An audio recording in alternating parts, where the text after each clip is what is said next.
Welcome to Simple SQL. Today we're going to talk about scalar functions and grouping. If you don't already have it open, open Management Studio, connect to your local instance of SQL Server, and open a new query window. In that query window, make sure you're pointing at your learning database. For me, that's Simple SQL, so I'll type use Simple SQL and run that. And now I'm pointed at my Simple SQL database. Let's take a look at our learning database and see what tables we have available to us to learn with. We've got cars, country, and insurance. Let's pick our cars table and talk about what a scalar function is. A scalar function is any function which returns only one value. So the one we're going to use as our first example is the count function. So let's first check our cars table and see what we have in there. We're going to select star from cars and run that. They're both the same make, model, and year, but they have a different VIN number, and they represent two distinct vehicles. The first scalar function we want to look at is count. So let's type select count, and then count requires a parameter. You can see it's built-in function count, an expression, and let's just put star in there, which again just means everything from cars. And what this is going to do is give us the number of rows. So you can see here that count star from cars just returns 2 cars to us. Okay, so that's one scalar function we can use is to get how many items are in a table. The next function we want to look at is the max function. And what this does is it returns the maximum value, but we do need to give it a specific column. So in this, let's say get our maximum year, and we're going to put square brackets because it's a keyword. So let's get the max year from cars. You notice I just used a comma between these. Much like when we were learning about insert, we can just put a comma between our different values here. We can do the same thing in our select. So we're going to select the count and the maximum year from our cars table. So we can see that our count is 2 and our maximum year is 2018. Now both of our years in our cars table were 2018, but we can look at the min function and get the min year from our table as well. And this will be the minimum year that's in there. So we'll go ahead and run this. We can see that our max is still 2, 2018, 2018. Great. So let's get a few more values into our table. Let's insert cars, and what do we have? We've got cars. We've got make, model, year, and VIN. All right. So let's go values. Let's get a Ford Escort 2010, because that's what my fingers wanted, with a VIN of AAAAA123. And our next value, let's do a Toyota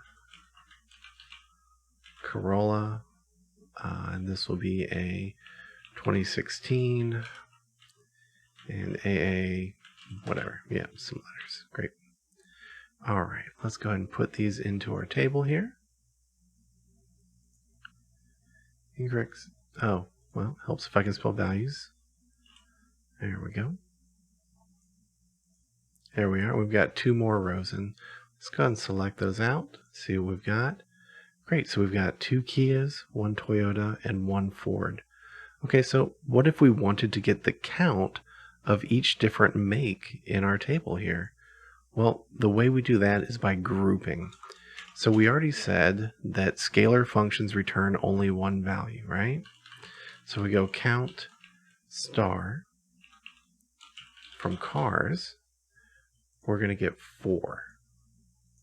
Okay, so what if we wanted to get the count of each make? Well, if we just type a comma here and we put make in, what's going to happen is we're going to get an error. And the reason we're going to get an error is because count must return only one value, and make is now trying to return a value for every row in the table.